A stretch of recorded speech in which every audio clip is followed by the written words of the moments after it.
Pastolių komponentų sąrašo puslapis pasiekiamas per kairiojo meniu skiltį Prekės. Šiuo metu šis sąrašas tuščias. Programoje galime įvesti vieno atskiro pastolių komponentų duomenis per specialų puslapį, kuris atsidaro paspaudus mygtuką įtraukti naują prekę. Tai patogu, kai reikia įvesti vieną naują pastolių komponentą, tačiau norint įvesti pradinius duomenis arba didesnį pastolių komponentų duomenų kiekį, patogiau importuoti šios duomenis iš tam tikrų formatų parengto Excel failo. Atidarome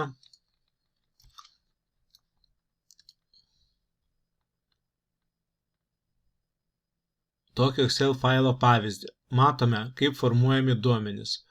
Uždarome šį failą ir tada nurodydami programos puslapyje paspaudžiame mygtuką importuoti prekes iš Excel failo.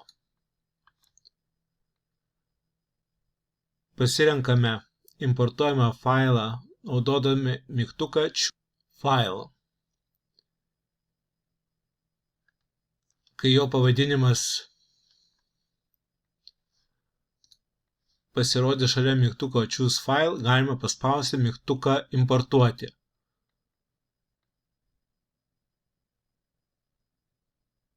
Importuojama duomenys buvo sėkmingai importuoti, o pastolių komponentai atsirado šiame sąraše.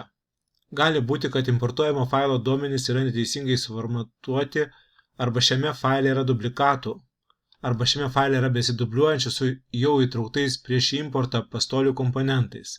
Tada programa sustabdys importavimą ir informuos vartotoją apie problemą, rodydama atitinkamą pranešimą. Pastolių komponentų sąraše matomi tik pagrindiniai duomenys. Kiekvienoje sąrašo eilutėje yra mėlyni ir oranžiniai mygtukėliai, skirti peržiūrėti arba redaguoti reikiamo pastolių komponentų duomenis. Peržiūrime šiuos puslapius.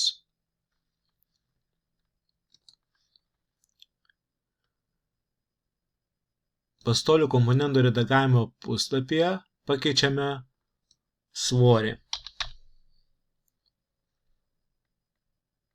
ir paspaudžiame mygtuką Naujinti. Matome, kad atitinkamos prekės eilutė pasikeitė svoris į prieš tai įvestą.